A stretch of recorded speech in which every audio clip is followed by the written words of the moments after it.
you for that. So welcome to the Periop and Interventional Report Out. I want to first start, I'm Angelique Richard. I have the true privilege of serving as the Senior Vice President of Hospital Operations and Chief Nursing Officer. One of the executive sponsors for this team. And I really just kind of want to start out with a thank you. So I want to acknowledge the team that has been in this room since Tuesday, day in and day out. We'll have to count up how many hours and do a tax on that, guys. But for their commitment, because we know that you have full-time jobs. So thank you to you and to those who covered for you so that you could be here to really spend time doing some really hard work. There's been a lot of brain power. Folks have been out and about in various aspects of the organization related to Periop and in interventional, and really have been just, the commitment has just been tremendous. So I really want to first start by acknowledging and thanking you guys so much. We are so excited to hear about the work that you guys have done. Paul and I have been in and out throughout the week, so we have a little bit of a preview, but the work that you have done has just been tremendous. And at the end of the day, the work that you have done is going to impact the things that are so important to us: our patients, our staff, our quality, our contribution margin, our safety. Those are the kind of guiding principles, if you will, that we have challenged ourselves with each time we came up with an idea or how we were going to change something. How are we impacting those things that are most important? So thank you for that. I'm excited to hear, as all those who are here who've come to hear about the great work, tremendous work that you guys have done to date. So.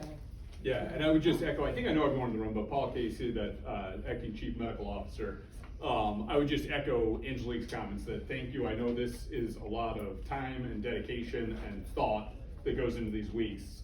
As I started at the beginning of the week saying, I spent 60 days in the East-West conference room in the emergency department last year doing this work as well, so I promise I can relate to the rigor of actually sitting here and like working through that level of detail. I also think I picked up Post-its from the floor and put them up about 1,000 times last year, so you could see that I was a pro at putting that back up. But this is really the exciting part of it, is where you start getting to that vision of where you want to go. I remember this vividly, seeing that and saying, we're starting this journey and that's where we want to go, and we know that we can get there, and getting everyone on the team on board with that vision is really a critical part, because you'll keep revisiting back to that vision you laid out and how you are on the journey to get there. So yeah, excited to hear about the details of the work, but again, thanks for taking the time to do the work. So we're going to turn it over, I think, to someone. But before we do, I do want to thank the leaders of this. So Elena, thank you so much for all the work that went into planning for this week, and then certainly your dedication and commitment to making this happen. And Paula, we so appreciate you coming in and really navigating and challenging us and leading us through this process. So thank you to the two of you as well. It's a great team. Yeah. So we started out this week mapping out our current process going out on Gemba, and we started at really the first part of it, which would be registration, pre-op evals. And the three barriers that we experienced was incomplete information was number one. Missing labs, missing secondary insurances. The second was the just unavailable support, whether it was transportation, because they started at 5, transport didn't start until 5:30, so there was a lot of waiting. They just didn't know who to report to or who to go to get that information. And then third was, there was just no standard work process in place.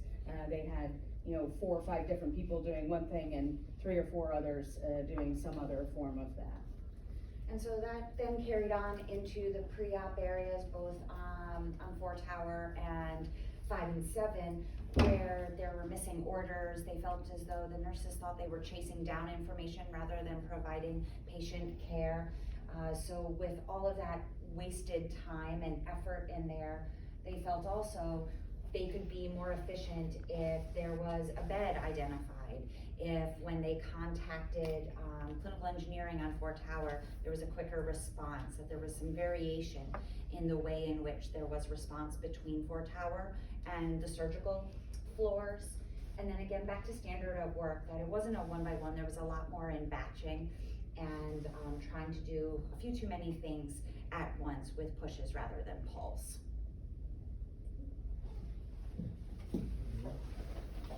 So that's the front end, and then obviously, the intraoperative, arena is obviously one of the most expensive areas we have in the hospital, and obviously one of the largest, most profitable areas. And so the question is, how are we using that, and drilling down into, not trying to boil the ocean, but drilling down to what is the biggest thing we want to attack in our current state, and what needs to be improved, and that's how we place surgical cases in ORs. So,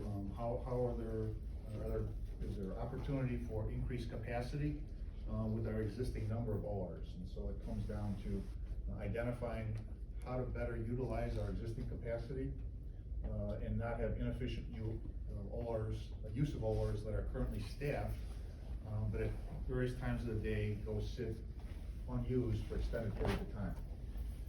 There's other issues in our current state where the way that surgical schedule is constructed, there's ongoing change during the afternoon and evening before, which results in moving of personnel, et cetera. And there's also challenges that are then translated downstream into how on the next day we're able to handle add-on cases and urgent cases. And translate that further into what's the consequence of that for patients and for surgeons and all the other support staff. So add-on cases create a longer day because we have unused gaps earlier in the day. They result in sometimes elective or semi-urgent or urgent cases being done late into the night and into the wee hours of the morning because they weren't able to be done in those empty slots earlier. Obviously, there's dissatisfaction there for patients who are waiting for cases. And also there's bed utilization and length of stay issues created by that if the surgeon makes an appropriate decision. It's just plain too late to be doing an elective case that could have been done earlier in the day. So ultimately, these inefficiencies that exist result really in a system that contains a lot of wasted resources, both human resources and other resources, somewhat chaotic workflows during the course of the day that creates staff and physician dissatisfaction, and an unfortunate perception, especially for surgeons, that the OR is a culture of no rather than yes, how do I get a case done? So all of that needs to change, and we need to optimize the use of the existing capacity that we have, that's going to benefit patients, obviously, by allowing their procedures to be scheduled either as an add-on case earlier, or in the bigger picture, not have gaps of weeks and weeks before we can get them onto the schedule. And obviously, as Alfonso is going to mention, as we grow into the cancer care world, or cancer care grows, that timing from diagnosis to surgery is going to be critical. Also, eliminating the inefficiencies that we have is obviously going to improve both staff and physician satisfaction, and ultimately it's going to provide us an environment where even if our surgical case volume didn't change, it'll allow us to get the same number of cases done earlier, sooner in the day, and by corollary, eventually when we have a more efficient system, allow us to do more cases in a reasonable time frame and efficiency. Just to add to that, we didn't do any formal Gamba, but definitely we heard the voice of customers, and surgeons really have, several, key points they want to point out. We talk about really, especially for cancer care, how important it is to provide timely treatment, and how that cannot be postponed, because we have know our efficiency to understand some of the, this is very important priority. One example is really, how we can make the OR more efficient. Something that a lot of surgeons point out, after 3 o'clock, things change a lot in OR in terms of number of rooms open, also, you know, personnel available, specialized in the type of surgery that we do. This is a classic example where, you know, you can see the line about the number of staff present. Then at 3 o'clock, we have a rapid decline that really does not allow us to continue to perform at the same level we're doing in the midday, you know, and that is a very important factor for a lot of surgeons. At the end, you know, I want to conclude, just say that OR efficiency is important for patient satisfaction, quality of care we provide, also for our bottom line, because it is the place where the hospital makes margin to develop for other, mission that we need to provide. Thank you.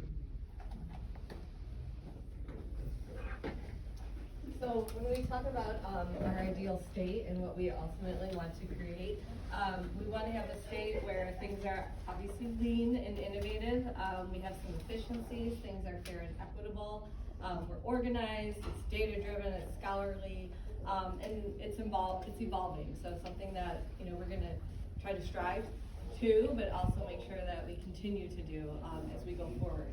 So how that looks like, and I'm going to use Dr. Batia's wonderful drawing here, is that the patient, once they're in the office and they're identified for surgery, that all offices are using Procedure Pass, and orders are put in for both pre-op and post-op. We would like this to kind of be within Epic, so then that way everybody has transparency to it, everybody knows what this patient's going to be having done and what they need in order to be able to have that surgery done. So part of that is having a good pre-op eval portion of this, where everybody knows what the patient already has, what they're needing, and making sure that we're able to get those things. And ideally, we would want this to be done within 72 hours of their surgery.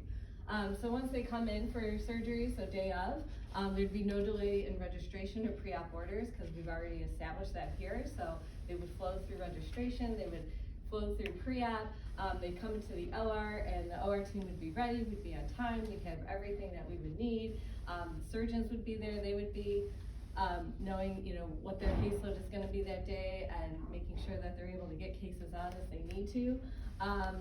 And once they come through surgery, they're going to go to the PACU.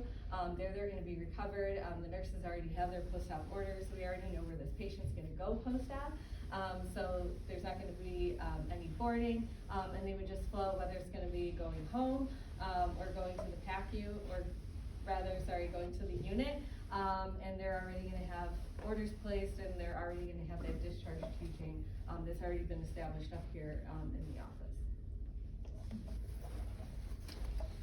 Alright, so given the feedback we got and the ideal state that we came up with, we decided to focus on the pre-surgery phase as well as the schedule optimization, because we feel like with good preparation, the staff has the effort to really optimize the OR schedule that day. So what is the current state with the pre-surgery phase? So first of all, there's no real standardized protocol. There's hundreds of variations to HMPs. There's denials, there's no metrics. Basically, as you heard, the staff are kind of running around trying to gather all the information that they need that can cause delays. So what is the ideal state? Our target state would be to have a centralized location, basically a pre-surgery medical home. A centralized location where they're held accountable for clearance. And what does clearance look like? We think clearance has three pillars, so to speak: medical clearance, financial clearance, and an education and mental preparation aspect. So with the medical clearance, we would have standardized protocols for pre-op labs and like imaging, criteria for EKGs, streamlined process for ordering consults and other advanced testing like stress tests or whatnot, resulting in zero or very low avoidable medical cancellations due to medical reasons.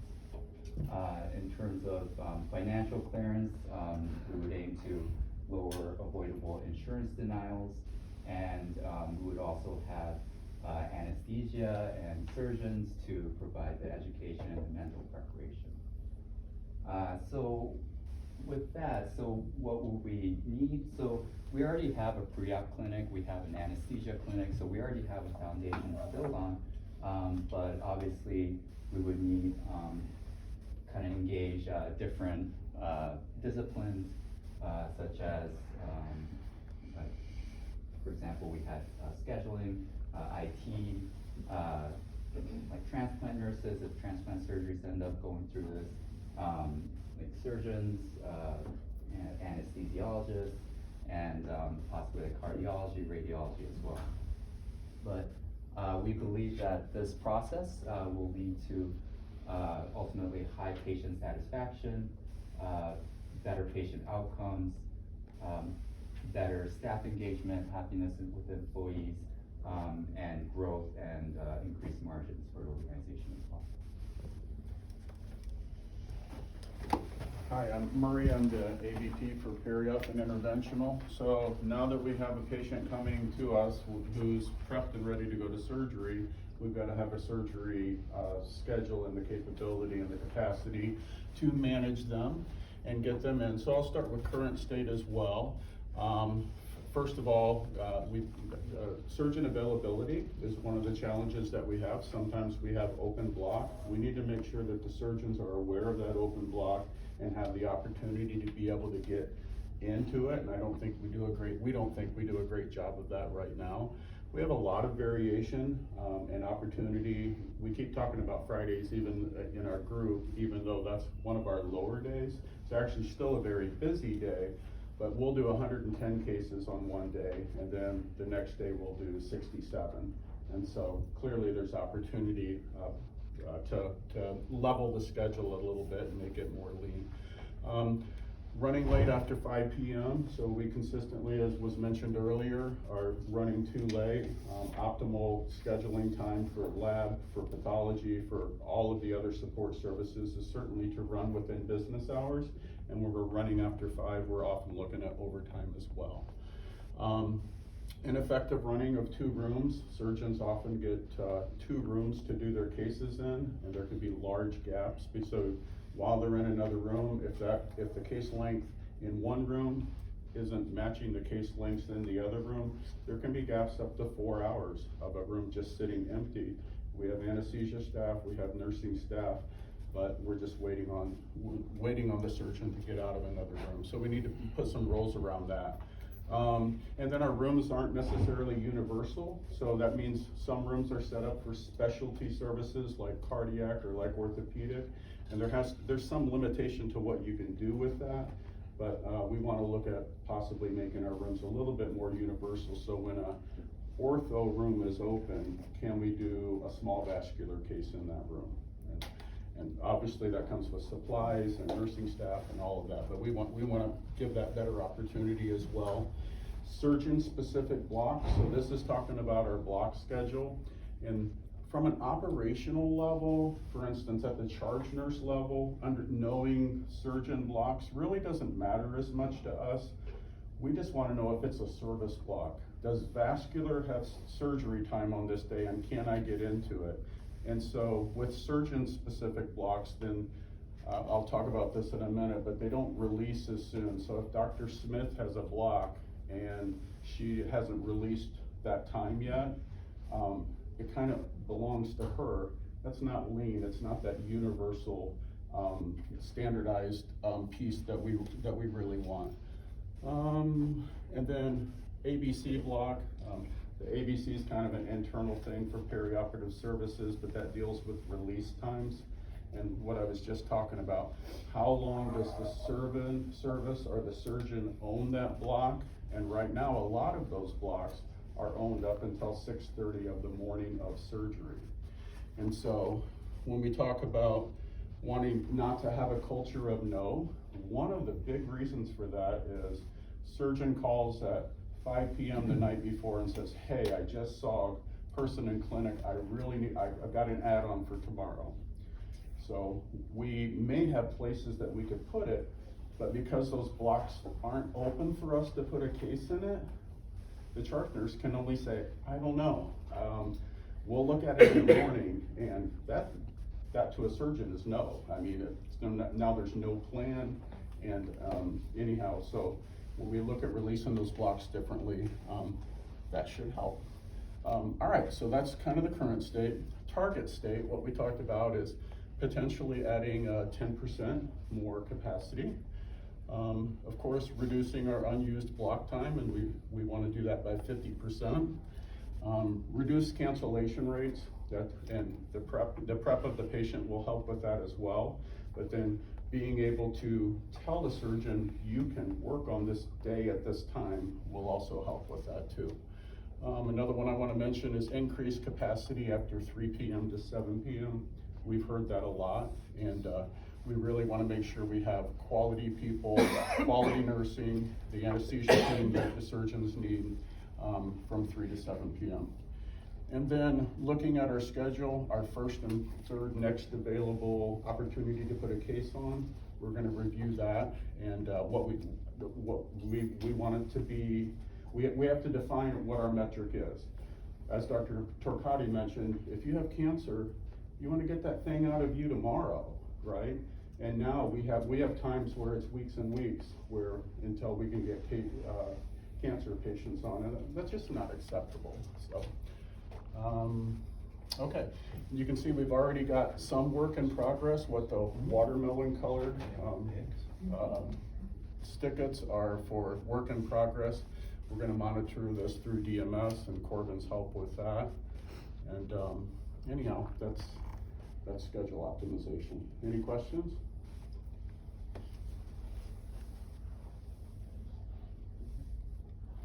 I felt like I talked really fast. Catch my breath. All right, thank you. No questions? Oh, come on, you guys have questions. So it seems like you guys identified a lot of opportunity here, which is really fantastic. Did you work through, and I can see the goals there about how are you gonna get to 10% more cases or 50% reduction in that unused block time? What the next step will be for you all? And I know you mentioned using DMS, but are there events coming up in the next 12 or 18 months that you see kind of ticking off in some certain order? Yeah, so I'll take this one. So what we committed to was getting the necessary data and prep work done and starting to work on this in an event as soon as January. So there's a lot of prep work. When you talk about next steps, a lot of it you heard is rules around scheduling. So right now we don't have a really solid grouping of rules. This is how add-ons truly work. This is how scheduling cases truly works. And it's gonna be a lot of work. It's gonna be culture change for some for that whole block release thing. And so we'll definitely need some support in that group when we start making decisions to try to standardize things for all. I didn't read this somewhere on that. It says there's carve-outs for folks. And that's going to move some of their cheese a little bit, and so setting those rules will be key to that. So both of these are huge bodies of work. So the Yes. initial step would be a planning sort of event to determine what are all the pieces of that, and then getting the timeline for those together. Well, first off, this is wonderful. Congratulations to all of you for great work. I have a question about the pre-op clinic. Was there any discussion around two things, establishment of level of care? Yes. Okay, it was, okay, great. And then also from scheduling perspective, was there any, okay, I have to put my glasses on, so thank you. And then the second question, was there any discussion around adding the CPT code at all for the schedule? Those are too close to my heart. Yes, Both, yeah. okay, thank you. Can I ask a related question? Because I think that piece is so key. You know, the better everything's queued up, right? Like it all kind of flows downstream. What percentage of our patients overall that go to our operating rooms here go through pre-op clinic in current state? I don't know the exact number, but we see about 120 patients per week. We have the capacity is 140 patients per week. So, and it's been pretty full these days. Pretty full. So it's probably less than 70%. I would say. Well, I would say not if that's what the number is, cause you do So on for the- average 100 cases. So the per operating week. rooms do about 420 cases a week. So you're looking Yeah. at 20%. Got it. Ortho's 40 to 50% use of the pre-op. Of the pre-op clinic, cause I'm just, if there's barriers that we can help, Mhm. you know, to alleviate in terms of getting more patients there, or the staffing need to be able to see patients there, I think that piece of queuing up, getting documentation, all of that is really key to everything else going successfully downstream. I think the obvious ones are probably office space and staffing. Okay. Those should be easy. So- And then the comment too, that there's a pre-op clinic and is anesthesia in the pre-op? Correct, yeah, No, okay, anesthesia is in the pre-op clinic Tuesday through Friday, in the afternoons. So I think there's a common misconception that the anesthesia clinic is the pre-op clinic. But there's actually, I think the majority of the pre-op clinic is hospitalist run. There's 2 full-time hospitalists, running the pre-op clinic, and we have anesthesia, sharing the office space as well. Got it. And what usually happens, with our practice is that if a patient is scheduled with a hospitalist for pre-op clearance, and we find out that the patient, say, has 20 medical problems that aren't very well optimized, or had some really bad anesthesia then in the past, then we refer to anesthesia to the same group. So I also want to congratulate you on this enormous amount of work. One of the most difficult things in a complex structure like Periop is trying to pick it apart so that you have some feel of, you know, what is it? Because it just seems like a big morass of a lot of things, and you've really done a great job of not just understanding that, but now starting to come to some, you know, kind of agreement on what areas to start working on. As Elena said, these are enormous areas to work on. The one thing I'd say as a please consider is all of you don't hesitate to go back and talk to everybody that you see that wonders where the heck you've been all week, about what you've done and what you've seen and what conclusions you've come to, even though some of these conclusions are really works in progress. Because I can tell you, people wanna know, you know, how are you gonna even possibly go about changing something that's so complicated? And what you've seen in the last few days is, if you take it bit by bit, you know, if you eat the elephant a little bit at a time, you can actually devour it, but it takes a long time. So, congratulations though. No, I think that's a really great point. I mean, some of the work that you guys even did during this week was going out, getting information, coming back, and then going back and sharing with folks. You know, we spent a lot of time talking to a lot of different people, and they were very giving of their ideas and their thoughts, and a lot of transparency, a lot of courageous transparency. And then, I remember, I think it was Scott and I were going back and we were like, you know, do they really wanna like see this kind of thing? And they were so engaged, took pictures of it, shared it with their other folks. So I just wanna underscore your point, that it's not too early to be talking about the work. They, in many ways, have been involved in it, with the conversations that we had with folks. Are there any asks for the leadership team from you all to get going and get started? On behalf of Paul and Angela. There's definitely some to come. And we talked about, we'll be establishing a couple of separate MGTs to monitor all this, and so we'll talk more through it in those forums. I love the work, that we're thinking, you know, let's start this soon, you know, there's no time like the present, so. I will say, just to share, one of the learnings from the value stream and the ED is that piece felt intimidating sometimes, that we would queue up the change we were gonna do, we would implement quickly. Paula and Hank really pushed us on that, you know, to really design and implement quickly. It didn't feel comfortable necessarily, but it absolutely was the right thing to do, because the mentality is always that, you know, you gotta get 80% there, implement, and then learn from it and continue to evolve and improve. And that's what we've seen in the emergency department. It didn't feel comfortable, but then we improved it, and it's just become part of our kind of daily improvement at this point, so. But thanks again, everyone, for the work on this. Great job. Thank you.